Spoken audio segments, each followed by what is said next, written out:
जो लफ्ज हमारा वो है आम, ये आम की जमा है अवाम। आम और खास जैसे हमने ग्रामर में पढ़ा है, इसम मारिफा और इसम नकिरा, ठीक है। अगर आपने नहीं पढ़ा है तो हमारे जो ग्रामर के वीडियोस है आप उसमें जाकर देखें, वहां पे आपको मिल जाएगा। बाकी और भी जो ग्रामर के वीडियोस हम लगातार चूंकि डाल रहे हैं 10th 12 और दीगर एग्जाम के लिए, तो उस ग्रामर के सेक्शन में आपको इसम मारिफा और नकिरा के बारे में मिलेगा, जिसमें आप इसम नकिरा को इसमें आम भी कहते हैं। खिताब, खिताब की जमा क्या है? खिताबात, यानी खिताब क्या है? जो लोगों से खिताब करते हैं, ठीक है, बातचीत करते हैं, ठीक, उसके बाद तकरीरें करते हैं, उसे खिताब पाया था। कल्ब, कल्ब की जमा क्या है? कुलूब, कल्ब का मतलब होता है दिल। लाजिम, अगला लफ्ज है लाजिम, लाजिम की जमा क्या हो जाएगा? लवाजिम, ठीक है।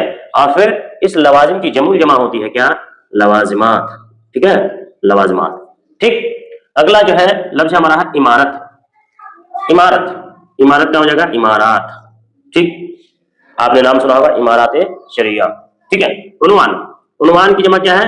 अनावीन, ठीक है, उन्वान की जमा क्या है? अनावीन या फिर उन्वानात, दोनों जमा इस्तेमाल होता है। मुलाजिम की जमा, अगला जो लफ्ज हमारा मुलाजिम, मुलाजिमीन, मुलाजिम की जमा क्या है? मुलाजिमीन, ठीक है, ये जमा सालिम ही है। अगला है लकब, लकब का है? अलकाब, लकब की जमा क्या है? अलकाब, ठीक है। अगला जो हमारा लफ्ज है वो है खुतबा, खुतबा की जमा क्या है? खुतबात, खुतबा की जमा क्या है? खुतबात, ठीक। अगला लफ्ज क्या है? रूह, रूह की जमा क्या हो जाएगी?